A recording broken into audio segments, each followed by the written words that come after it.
자카르타 팔렘방 아시안게임이 한창 진행되고 있습니다. 아시안게임 2회 연속 메달을 노리는 복싱 임현철 선수와 전 세계 곳곳에서 활약하는 한국인 크리스천들을 만나봅니다. 평균 수명이 늘어나면서 목회자들의 은퇴 이후 삶도 중요해지고 있습니다. 목회자들의 은퇴, 어떻게 준비해야 하는지 알아봤습니다. 한국기독교역사박물관이 경기 이천 기독교 3.1운동의 역사를 주제로 기획 전시회를 마련했습니다. 그 현장 찾아가 봤습니다. 6월 출생아 수가 전년 대비 8.7% 감소한 2만 6천 명으로 역대 최저치를 또 경신했습니다. 통계청 관계자는 이런 현상에 대해 30대 초반 여성 수와 혼인율 감소를 원인으로 꼽았습니다.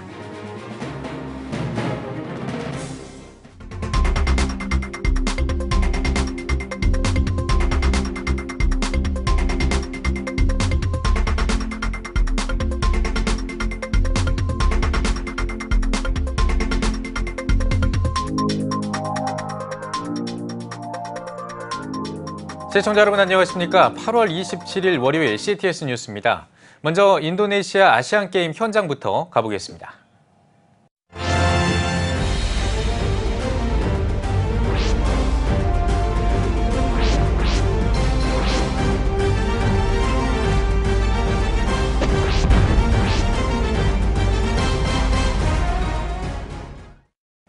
인도네시아 자카르타 팔렘방 아시안게임이 반환점을 돌았습니다.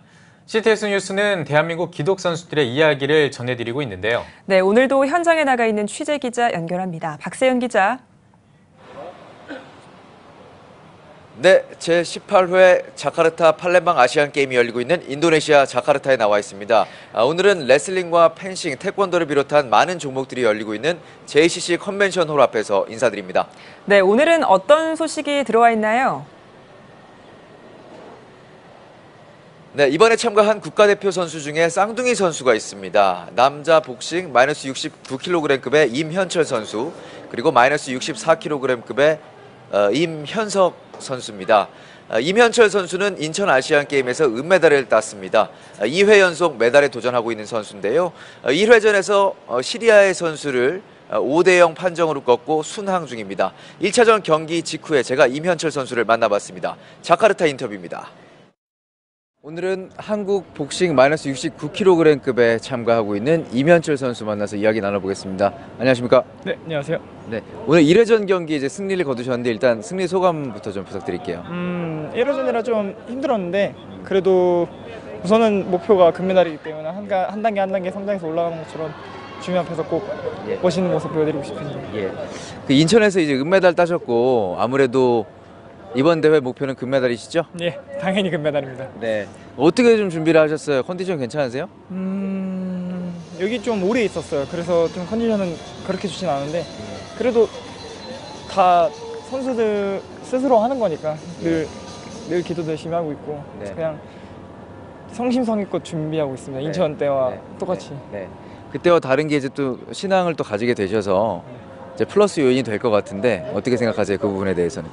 확실히 저한테 마음의 안정도 많이 되고 운동선수들한테 저는 꼭 계셔야 된다고 생각해요. 그리고 많은 힘이 되고 많은 거를 느끼게 되고 진짜 늘 힘들고 외로울 때 뒤에 누군가 있다는 게 참 좋은 것 같다고 생각을 하기 때문에 저는 좋다고 생각합니다. 네. 이번 대회에서 이제 어떤 좀 기도를 하고 임하고 계신지?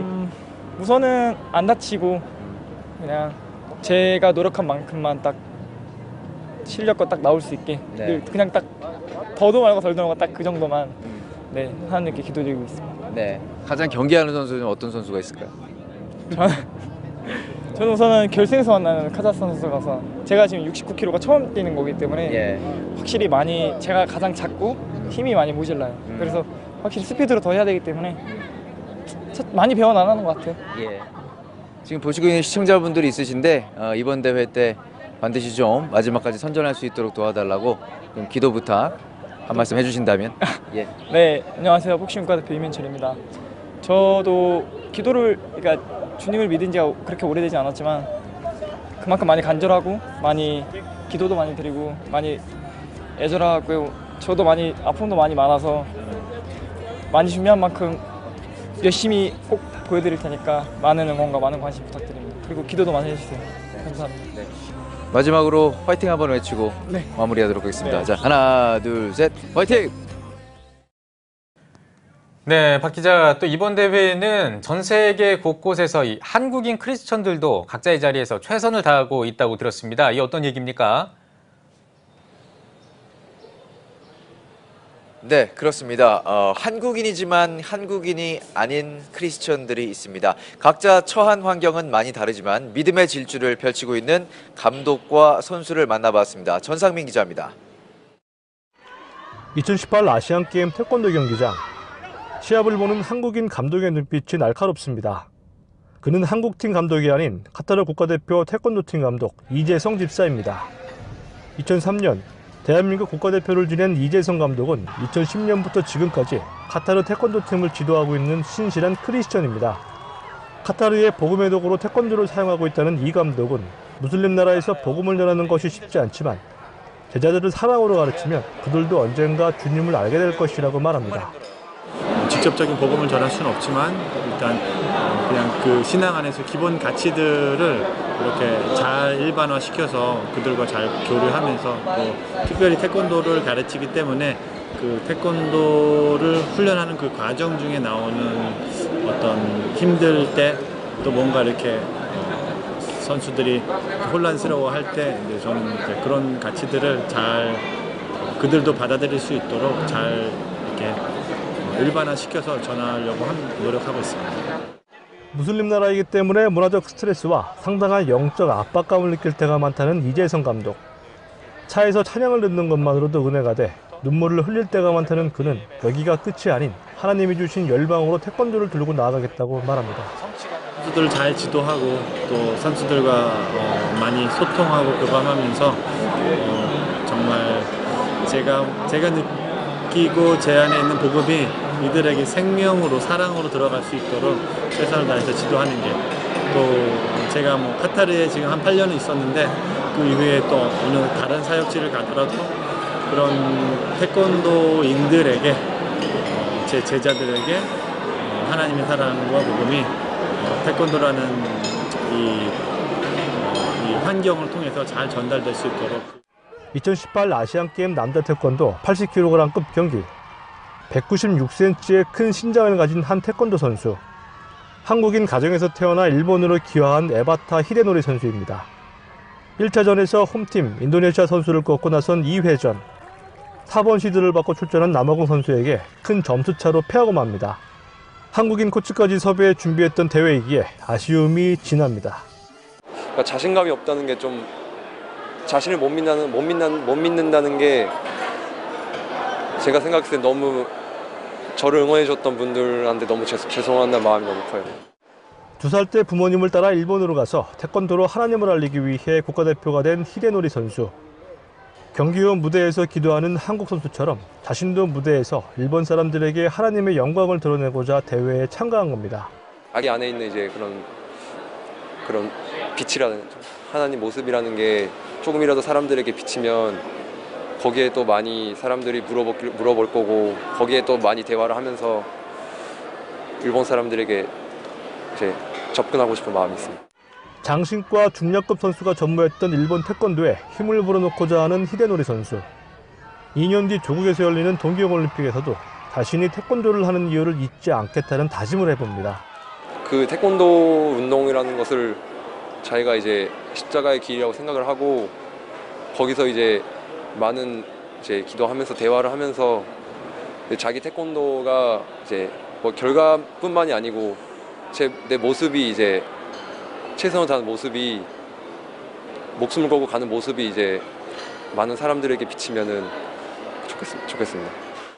대한민국 국가대표가 아닌 믿음의 국가대표를 선택한 이재성 감독과 에바타 히데노리 선수. 주님이 주신 소명을 품고 앞을 보며 나아가는 그들의 미래가 기대됩니다.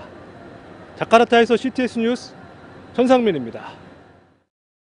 네, 기독 선수들과 코칭 스텝 그리고 우리 선수들 옆에서 든든한 신앙의 버팀목이 되고 있는 크리스천들의 소식까지 들어봤습니다. 최선을 다하고 있는 우리 대표 선수들의 선전을 기대하겠습니다. 박세현 기자, 수고가 많으신데요. 계속해서 우리 기독 선수들 소식 취재 부탁드립니다. 네, 앞으로도 빠르게 전달드리기 위해서 노력하겠습니다. 지금까지 자카르타에서 보내드렸습니다. 네, 다음 소식 전해드리겠습니다. 평균 수명이 늘어나면서 은퇴 이후의 삶도 중요해졌습니다. 목회자들도 예외는 아닐 텐데요. 목회자로서 사역을 하다 보면 자신을 돌보는 일에 소홀한 경우가 많습니다. 목회자들이 은퇴 이후의 삶을 어떻게 준비해야 할지 김인혜 기자가 알아봤습니다. 사람들의 평균 수명이 연장되면서 은퇴 이후의 삶도 중요해졌습니다. 은퇴 이후에 윤택한 삶을 위해 연금에 가입하거나 인생 이모작이라는 이름의 재취업을 하는 경우도 많아졌습니다. 이 같은 현상은 목회자들도 예외는 아닙니다. 하지만 일부 대형교회 목회자들을 제외하고 대다수의 목회자에게 연금 수령이나 재취업은 쉬운 일이 아닙니다. 목회자뿐 아니라 선교지에서 평생을 바친 선교사들의 노후는 더 막막한 것이 현실. 전문가들은 우선 은퇴 목회자들이 성직자라는 타이틀에서 내려오는 게 은퇴 준비의 첫걸음이라고 조언합니다. 그러면서 은퇴 준비는 은퇴 1, 2년 전이 아닌 최소 5년에서 길게는 10년을 바라보면서 미리 준비할 것을 강조했습니다. 특히 국민연금이나 퇴직연금 등 연금제도를 활용하면서 중장년 일자리 희망센터나 노인 취업 지원센터 등을 통해 한 사람이 한 가지 새로운 기술을 습득하는 반연금, 반기술을 제안했습니다. 자립하고 자존감을 세워나갈 수 있도록 자기의 일을 가지자. 기술을 익히자. 기술을 익혀서 하나의 업종으로 일할 수 있는, 그게 65세 이후에 새로운 인생을 살아갈 수 있는 사회인으로서 살아갈 수 있도록 기술을 익히자라는 것이 제 생각이고요. 연금 준비가 안 된 이들을 위해 생계, 주거, 의료 등과 관련해 정부 지원금을 받을 수 있는 기초생활보장제도를 적극 활용하는 것도 좋은 방법입니다. 생계급여의 경우 1인 가구 기준으로 월 소득이 50만 1,632원 이하일 경우 수입을 제외한 차액을 지원받을 수 있습니다. 또 주거급여의 경우 1인 가구를 기준으로 월 소득이 71만 9,005원 이하일 경우 최대 30만 원까지 월세가 지원됩니다. 기초생활보장제도는 신청주의를 원칙으로 하며 급여 신청서, 재적등본, 임대차 계약서, 금융정보 제공 동의서 등의 서류가 필요하고 제출 후 약 60일의 처리기간이 소요됩니다. 만 65세 이상만 혜택을 받을 수 있는 기초노령연금은 1인 가구 기준 119만 원 이하의 소득일 경우 최대 20만 6,050원을 지원합니다. 부양가족이 없고 나이는 많이 들었죠. 그 모아둔 재산이 없어요. 이런 수급권자의 조건과 어떤 자격이 맞다고 생각이 되어지면 가까운 주민센터나 각 구청이나 지자체에 있는 복지 담당자를 찾아가서 상담을 해보는 것이 가장 좋은 방법이라고 생각되어집니다. 베이비붐 세대 목회자들의 은퇴가 본격적으로 시작된 지금, 은퇴 목회자들의 노후 문제는 더 이상 미룰 수 없는 문제입니다. CTS 뉴스 김인혜입니다.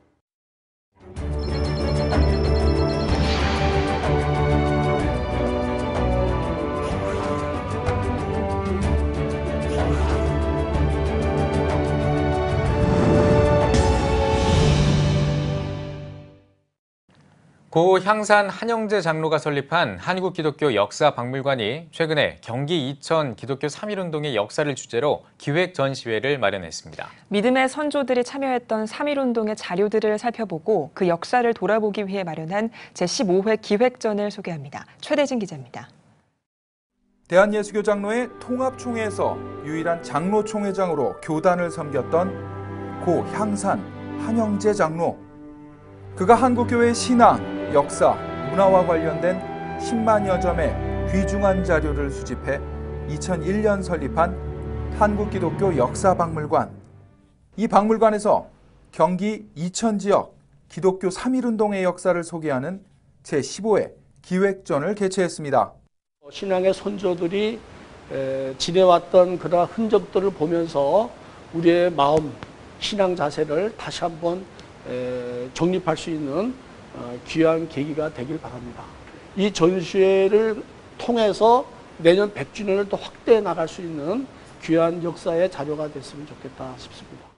이번 기획전은 경기도와 이천시의 3.1운동과 관련된 기독교 인물과 역사를 살펴보고 믿음의 선배들의 숭고한 희생과 신앙을 돌아보기 위해 마련됐습니다. 전시회는 5가지 주제 영역별로 구성됐으며 옛 사진과 문헌, 실물자료 40여 점, 사진자료 100여 점 등을 선보입니다. 또한 상설 전시로 19세기부터 6.25 전쟁 이후까지의 다양한 기독교 역사 기록물들도 관람할 수 있습니다. 3.1운동의 이야기를 이 본 박물관이 자리하고 있는 이천을 중심으로 경기도로 확장해 나가면서 한국사의 그 교회 이야기를 딸빼기를 통해서 펼쳐 보이도록 그렇게 전시 기획을 하였습니다. 한편 지난 23일 향산 한영재 장로 10주기 추모 예배를 드린 기획전 개회식은 고 한영재 장로의 장남인 한동인 관장의 사회로 해방교회 이승하 원로 목사의 설교, 격려사와 추모, 정영록 이사장의 인사 등의 순서로 드려졌습니다. 개회식을 마친 후 참석자들은 3.1운동을 주도했던 한국교회의 역사를 돌아보며 믿음의 선조들의 숭고한 희생과 헌신을 다시 한번 되돌아보는 시간을 가졌습니다. 기독교 3.1운동 기획전은 오는 12월 30일까지 진행됩니다. 한국기독교 역사박물관은 3.1운동 100주년인 2019년에는 북한교회를 포함한 한국교회 3.1운동 기획전시회를 준비하고 있습니다. CTS 뉴스 최대진입니다. 6월 출생아 수가 역대 최저치를 기록했습니다. 통계청이 발표한 2018년 6월 인구 동향에 따르면 6월 출생아 수가 26,400명으로 역대 최저치를 기록했습니다. 통계청이 발표한 이번 수치는 전년 대비 8.7% 줄어든 수치로 4월 이후 3개월 연속 2만 명대를 기록했습니다. 통계청 관계자는 이 같은 현상에 대해 30대 초반의 여성 인구와 혼인이 줄어들면서 출생아 수가 감소하는 데 영향을 주고 있다고 전했습니다. 실로암 시각장애인 복지관이 2018년 하반기 효명 장학금 수여식을 가졌습니다. 이번 수여식에서 시각장애인 대학생 25명이 장학금 6,900만 원을 전달받았습니다. 효명 장학금은 효명 장학 사업의 일환으로 학업 성적과 품성이 우수한 시각장애인 대학생을 차세대 리더로 양성하고 자립할 수 있도록 돕기 위해 진행되고 있으며 현재까지 총 268명에게 약 9억 1천만 원 상당의 장학금을 전달했습니다. 사회복지법인 할렐루야 복지재단 중탑지역 아동센터 어린이들이 CTS 노량진 본사를 방문했습니다. 중탑지역 아동센터 학생 13명은 CTS의 대표 프로그램인 7천 미라클과 콜링가 등의 제작 현장을 견학하고 제작 스튜디오와 크리스천 글로벌 스쿨, 지로드 코리아 등을 방문하며 복음 방송을 만드는 과정을 체험했습니다.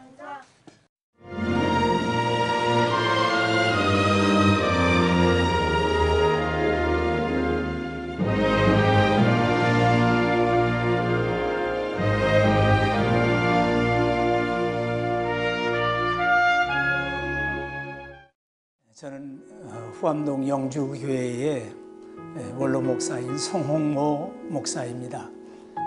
일찍이 목사가 되겠다고 하는 그런 소명감을 가지고 1980년도 5월 16일 날 목사 안수를 받았어요.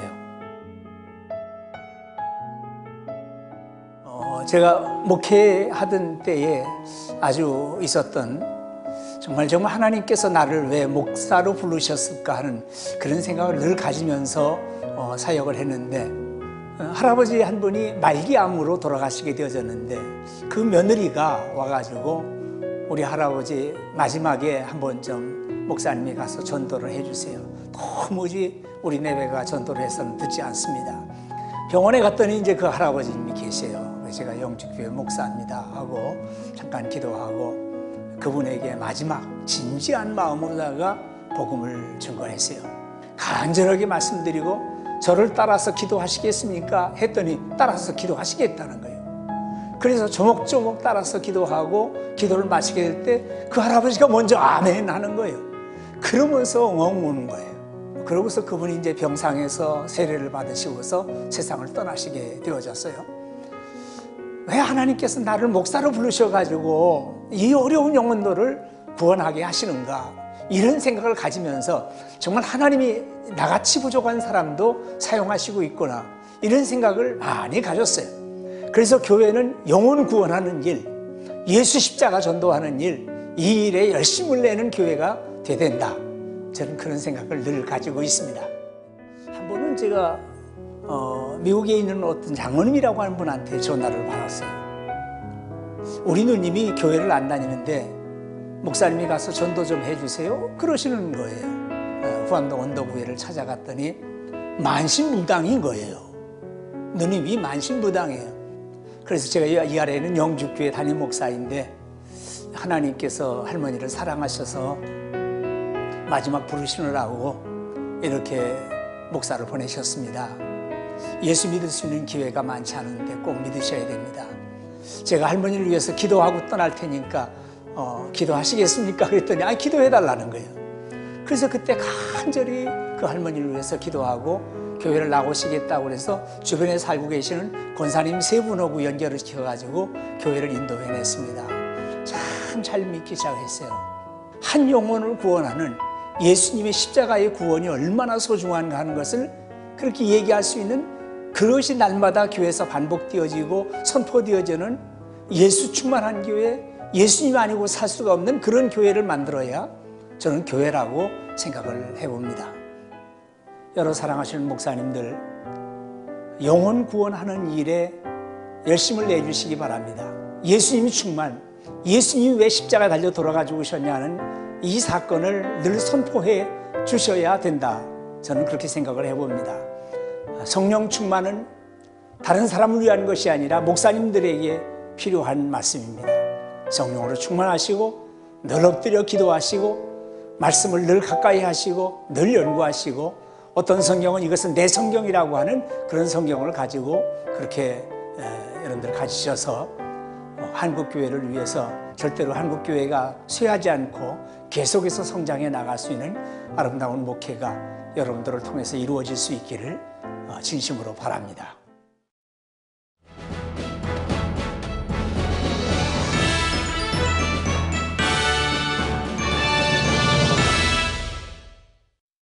전국 각 지역별 네트워크 뉴스입니다. 부산 성시와 운동본부 여성기도국인 마마클럽이 주최하는 제10회 어머니 금식기도회 발대식이 열렸습니다. 마마클럽과 부산의 16개 구를 상징하는 깃발의 입장으로 시작된 이날 발대식은 가정과 지역, 교회와 나라를 위해 기도하는 마마클럽의 사명을 확인하는 시간으로 마련됐습니다. 부산 성시와 운동본부 여성기도국장 조금엽 권사는 우리의 기도가 이 땅을 회복하는 마중물이 될 것이라며 참석자들에게 9월에 개최될 어머니 금식기도회를 위해 함께 기도해 줄 것을 요청했습니다. 제10회 어머니 금식기도회는 오는 9월 20일 수영로교회에서 열릴 예정입니다. 수정동 성결교회 조관호 목사가 요한과 계시록 세미나를 양산 동서학원교육문화원에서 개최했습니다. 이번 세미나에는 수정동 성결교회 조관호 목사가 주 강사로 나서 요한의 신학적 가치관과 요한계시록의 이해 등에 관해 강의를 진행했습니다. 수정동 성결교회에서는 비블리컬 스토리텔링 기법을 활용해 평신도와 목회자를 위한 다양한 성경 세미나를 마련해오고 있습니다.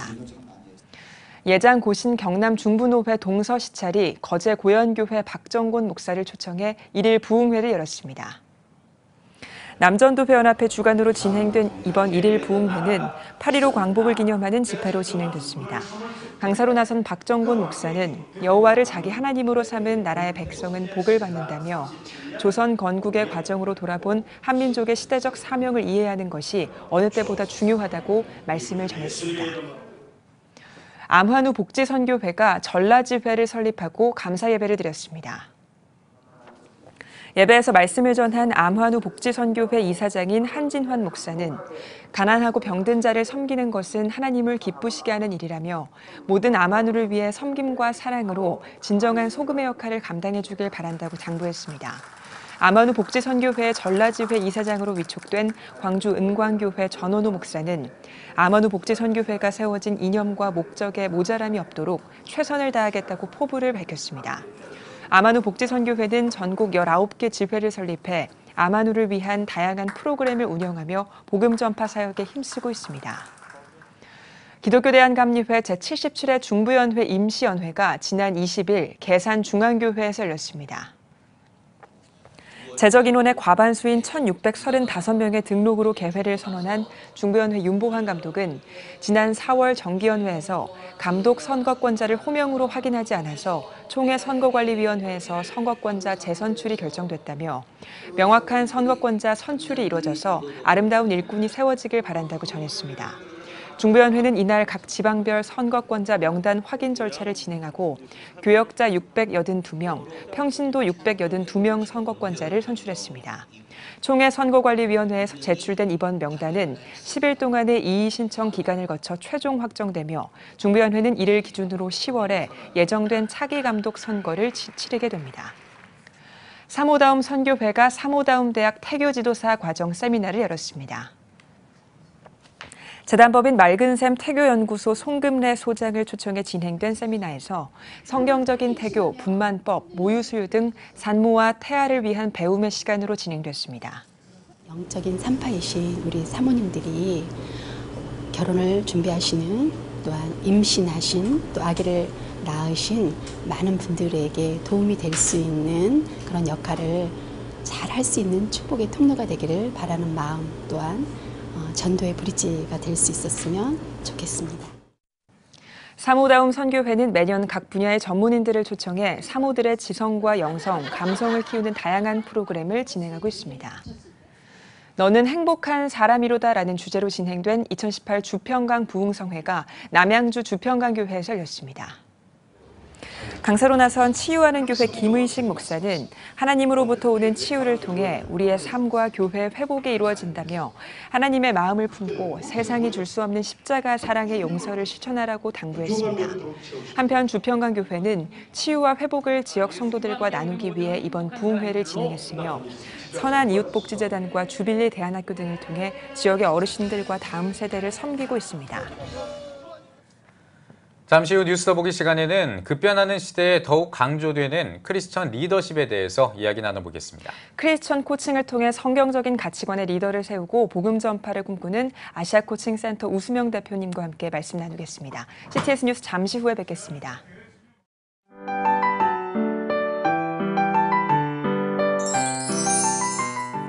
오늘날 다음 세대 선교 현장은 해외 어느 선교지보다도 복음화율이 낮은 복음의 불모지입니다. 한국교회 청소년이 급격히 감소하는 상황에서 교회 학교는 물론 다음 세대를 향한 선교적 접근이 너무나 어렵습니다. 아름다운 신앙 계승은 교회의 사명이기에 한국교회와 성도들이 당장 눈에 보이는 결과를 기대하기보다 지속적인 기도와 관심이 이어지길 소원합니다. 한국교회의 미래는 다음 세대 신앙 계승에 달려 있습니다. 예수 그리스도의 은혜와 하나님의 사랑이 자라나는 다음 세대와 함께 하기를 기도합니다.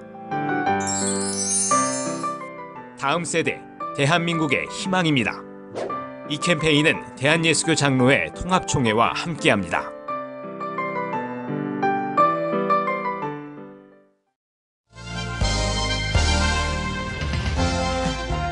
여러분은 지금 CTS 뉴스를 시청하고 계십니다.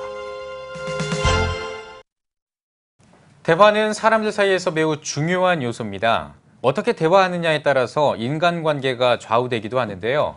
한국교회 목회 현장에서도 예외는 아니겠죠. 네, 오늘 뉴스 더보기 시간에는 아시아 코칭 센터의 우수명 대표님과 함께 크리스천 코칭 리더십에 대한 이야기 나눠보겠습니다. 대표님 안녕하십니까? 안녕하세요. 네, 반갑습니다, 대표님. 다양한 이야기를 나눌 텐데 그 전에 먼저 대표님께서 사역하고 계신 아시아 코치 센터, 여기 단체 어떤 단체입니까?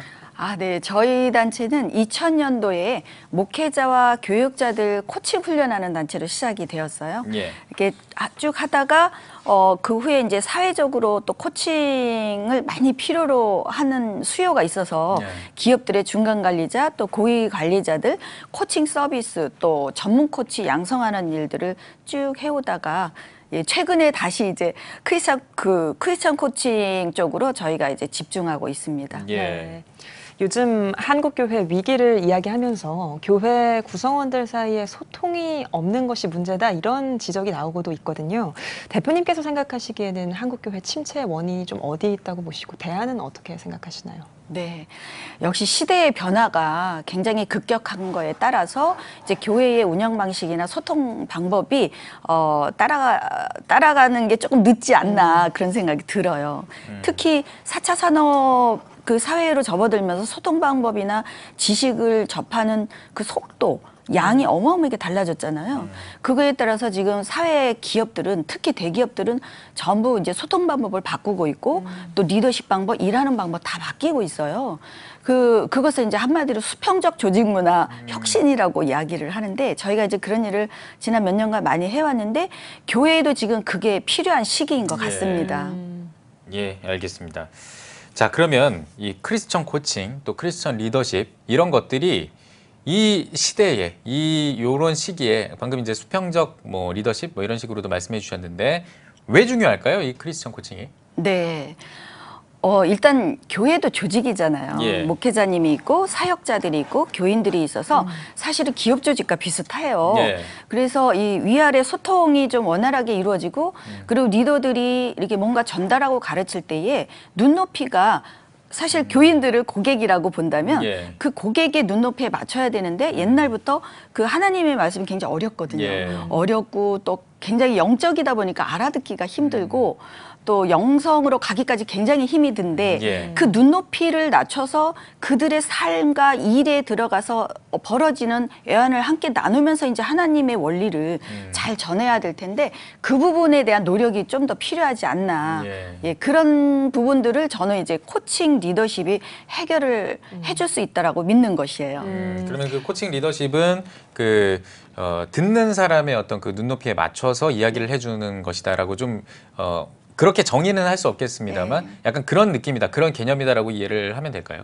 맞아요. 예, 코칭에서 중요한 툴은 질문, 경청, 피드백 예. 이 세 가지를 주로 핵심 스킬로 쓰는데요. 그동안은 가르치거나 또 상담처럼 예를 들어서 그들의 문제를 풀어주는 게 리더이고 또 부모도 그렇고 상사도 그렇고 그래서 일방적인 수직적으로 내가 아는 지식과 나의 경험을 전달해주고 그렇게 하도록 가르쳤다 그런다면 코칭에서는 우선은 질문을 해주고 스스로 답을 하면서 답을 하는 과정에서 자기가 그 대안을 찾도록 하고 그것을 내놓을 때 잘 그 핵심을 경청했다가 그가 잘 하도록 피드백을 해줌으로써 스스로 깨닫고 스스로 한 방법을 정해서 자기가 실행하도록 돕는 그런 방법이거든요. 지금 사회는 다 그런 식으로 리더십을 발휘하고 일을 하고 있는 것이죠. 그래서 교회도 똑같은 사람들을 이제 고객이라고는 그렇지만 성도를 또 그러니까 세상에다 빗댄다면 해야 되니까 그런 식의 소통 기법으로 바뀌어야 된다는 생각이에요. 어떤 메일인지 이해를 했습니다. 네, 그러면 말씀해주신 그런 크리스천 코칭의 특징들이 혹시 우리가 그런 특징들을 성경에서도 찾아볼 수 있을까요? 그럼요. 사실은 하나님도 질문을 하셨고요. 아담아 어디에 있느냐부터 시작해서 예수님도 사실은 코치셨죠.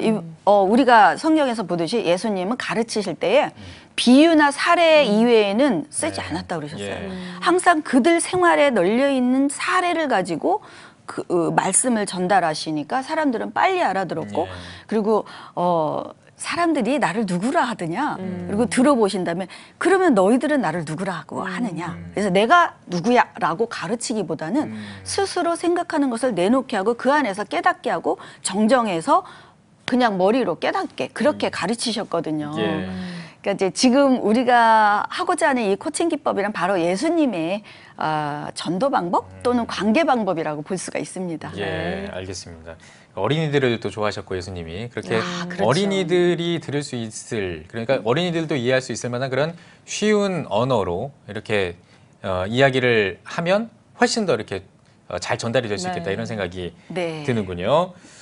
자, 지금 말씀 들어보니까요. 정말 이 크리스천 코칭 리더십 강좌 꼭 필요하겠다, 꼭 있어야겠다라는 생각이 들거든요. 지금 말씀 들어보니까. 지금 대표님이 진행하시는 이 강좌가 있지 않습니까? 크리스천 코칭 리더십 강좌. 이 어떤 강좌인지 좀 소개를 좀 해주시고 어떻게 또 이루어지고 있는지 이런 것들 좀 알려주세요. 네. 저는 사실은 교회 조직이 가장 뛰어나야 되고 또 성도들의 마음을 가장 빨리 이해해야 되고 그 애환과 문제들을 코치처럼 곁에서 풀어주고 파트너가 되어줘야 된다고 생각이 들어요. 이제 지금 사회의 리더십은 그렇게 변하고 있거든요. 그래서 저는 지난 15년간, 사실 20년이 됐지만 그 전에 이제 사역을 하다가 기업의 리더들을 이제 코칭으로 돕는 일들을 해왔기 때문에 그 노하우를 가지고 기독교 조직 안에서 교역자들이나 목회자님들이 이제 성도들을 예수님처럼 잘 가이드할 수 있도록 그 커리를 만들었어요.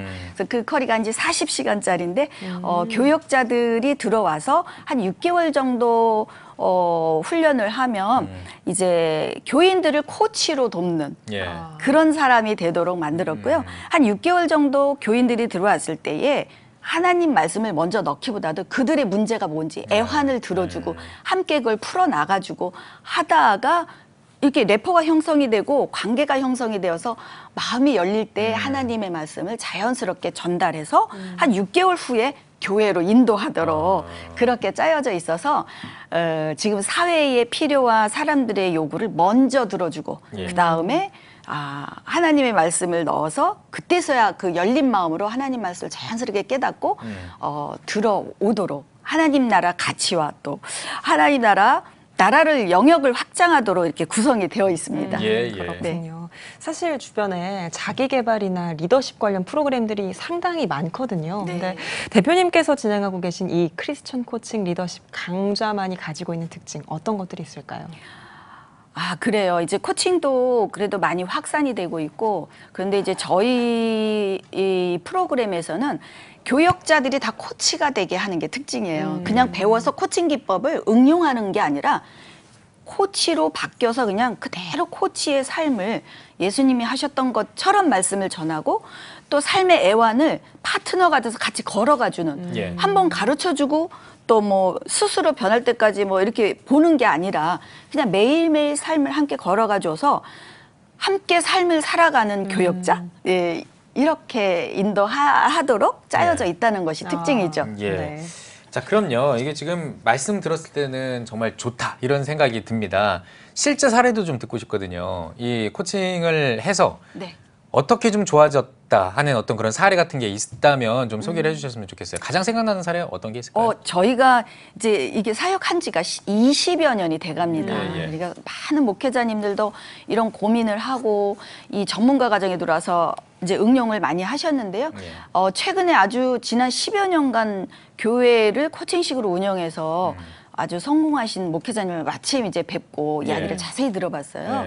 그랬더니 첫째, 교인들이 행복해지고 또 뭐랄까 장로님이나 또 조직이 있잖아요. 그 조직들이 서로 질문하고 듣고 하니까 갈등이 사라지고 또 목사님에 대해서 어떤 요구가 있을 때 그냥 자연스럽게 빨리빨리 해결을 하고 또 코치처럼 해주니까 가족과 같은 교회가 되고 우리 교회는 문제가 뭔지를 모른다. 이렇게 얘기하는 걸 들었어요. 그게 코칭 교회의 바람직한 방향이라고 생각을 합니다. 많은 목회자분들을 이 크리스천 코칭 강좌를 통해서 만나 뵈셨을 것 같은데 대표님께서 그럼 가장 어려웠던 사례라고 할까요? 가장 힘들었던 케이스는 어떤 경우였을까요? 역시 과거의 그 가르치는 방법, 권위 그런 부분을 붙들고 놓지 않으려는 사람들, 변하지 않으려는 분들이죠. 그래서 지금 사회에서도 그렇고 부모도 그렇고 교회도 그렇고 그 권위적인 리더에 대한 그 반발이라고 그럴까? 그 소통이 이루어지지 않는 거에서 수많은 갈등과 분쟁이 일어나잖아요. 그것을 이제 리더들이 사실은 자각을 해야 되는데 내가 변화해야 되겠구나. 이 권위를 내려서 그들의 문제가 뭔지 들어주고 빨리빨리 반영을 하고 함께 걸어가야 된다는 생각을 가져야 되는데 그 생각을 하고 나는 권위자야. 하나님께서 임명한 그 거룩한 예, 권위자야라는 생각을 가지고 있다면 사실 내려올 수는 없잖아요. 예. 이 벽도 허물 수가 없고 이제 그렇게 생각하는 사고방식이 가장 지금 어려움이 아닌가 생각이 듭니다. 예. 네.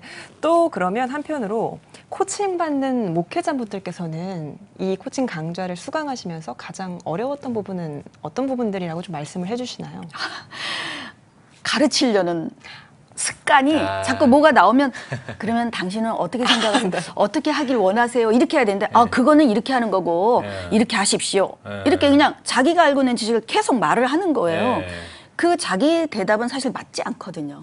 수백 수천 종류의 사람들이 다 경우가 다른데 목회자님은 자기가 알고 있는 답을 자꾸 주려는 거 그거를 막는데 3년 걸린다고 해요. 그 답을 주려는 습관을 이제 그러면 어떻게 하면 좋을까요? 당신 입장에서는 무엇이 필요합니까? 저는 뭘 도와드리면 됩니까? 이렇게 계속 질문을 통해서 자기가 그 안에서 답을 찾아가게 하면 목회자님 부담도 적고 자기가 얘기했기 때문에 자기가 실행을 할 수 있거든요. 근데 목회자님이 시키면 사실 안 되면 다 목회자님 탓이거든요. 그러니까 이런 위험한 상황이 벌어지니까 빨리 이제 가르치거나 답을 주지 말고 질문을 통해서 자기가 찾아가게 해주는 그 패러다임으로 전환이 돼야 될 것 같습니다. 예. 자, 그럼 패러다임이 전환이 되고 이렇게 더 이제 코칭이 더 활성화가 되려면 사실 이 한국교회와 협력을 해야 될 거잖아요. 네. 혹시 그 협력 방안에 대해서는 혹시 생각해 보시거나 혹은 진행을 해 오시거나 어떤 이런 것들 좀 궁금하거든요. 한국교회는 어떻게 좀 협력을 해야 되고 어떤 전략을 가지고 계신지. 네. 저희가 이제 코칭 20여 년이나 했고 사실은 저희가 첫 기업이에요. 정식으로 미국에서 이제 그 코칭 전문 코치를 훈련하는 과정부터 시작을 해야 되잖아요. 코치가 나와야 그분들이 또 코칭을 해주고 그럼으로써 이제 조직이 바뀌고 사람이 바뀌어서 그 일들을 쭉 해왔는데 책도 내고 해도 그렇다고 해서 교회가 좋구나 하고 다 받아들이는 건 아니더라고요. 그래서 저희가 일부러 이제 교단의 사무총장님이라든지 중요하신 분들을 모시고 이걸 설명회를 얼마 전에 했어요. 처음 들어보신 분들이 의외로 꽤 있으시더라고요. 그래서 와, 20년이나 됐고 이렇게 사회가 다 코칭 하는데 리더십은 코칭이라고 세계적으로 다 변화하고 있는데 처음이다 이러는 분들이 계셔서 열심히 전달해야 되겠다 그런 생각이 들어서 기자회견도 하고 빨리 알리는 방법을 제가 하려고 하고 있습니다. 예, 그렇군요. 예, 알겠습니다. 네, 앞으로도 한국교회 좀 원활한 소통을 위해서 코칭 강좌를 계속 이어나가실 텐데 아시아 코치센터의 앞으로의 계획은 어떻게 될까요? 네. 사실 크리스찬 코칭은 이제 기여해야 되는 일이니까 수입이 발생되고 안 되고 뭐 공격적으로 새로 이런 개념이 아니고 하늘나라 갈 때까지 무조건 모든 분들이 이 예수님의 코칭 기법으로 목회 방식 또는 성도를 돕는 방식을 바꾸는데 기여하자. 그냥 그게 전략입니다. 무조건 코칭을 보급해서 이 하늘나라 영토 확장 또는 내 양을 뺏기지 않는 뺏기지 말아야 교회가 성장하니까 내 양을 뺏기지 않도록 무슨 방법을 통해서라도 도와야 되겠다. 이게 전략이에요. 네, 알겠습니다. 자, 이제 마지막 질문 드리겠습니다. 우리 한국교회와 성도님들께 해주고 싶은 말씀이 있다면 어떤 말씀 해주실까요? 네. 옛날에는 사실은 성공, 경쟁력에서 이기자 이게 이제 사람들의 성장 방향이었는데 이제는 사실 물질 문명도 굉장히 풍부해지고 또 비슷비슷해요, 사람들이. 그러니까 이제 경쟁보다는 조금 덜 벌고 덜 쓰면서 좀 이 사회에 영향력 있는 삶 그리고 내가 좀 여유를 가지고 어떤 하나님 나라 가치도 내가 원하는 것만 기도하고 하나님 주세요 기도가 아니라 내가 이 사회에 어떻게 할까요? 하는 그런 여유를 갖고 사는 그런 삶으로 삶의 방향이나 질이 바뀌어야 돼요. 그래서 사람들이 성공하자, 많이 벌자, 경쟁에서 이긴다라는 패러다임을 이제 여유를 갖고 삶의 질을 추구하고 또 가치와 행복을 추구하는 삶으로 좀 여유 있게 갔으면 좋겠다. 그런 생각을 합니다. 그동안의 패러다임이 성장이었다면 이제 성숙으로 패러다임을 전환해야 된다. 맞아요. 이런 말씀으로 정리를 해보겠습니다. 맞습니다. 네, 알겠습니다. 자, 오늘 뉴스 보기 시간에는 아시아 코칭센터의 유수명 대표님과 함께 이야기 나눠봤습니다. 대표님, 오늘 귀한 말씀 고맙습니다. 감사합니다.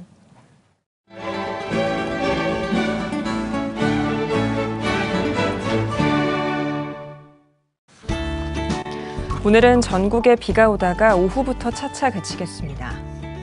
낮 최고 기온은 25도에서 32도가 되겠습니다. 주간 날씨 해봅니다. 기압골 영향으로 29일과 30일은 전국에 비가 오겠습니다.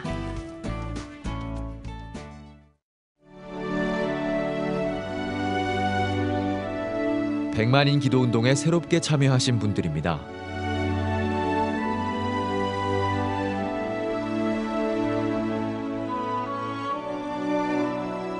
백만인 기도운동을 통해 보내주신 후원금은 국내는 물론 전 세계를 향한 CTS의 영상 선교 사역을 위해 소중하게 쓰이고 있습니다.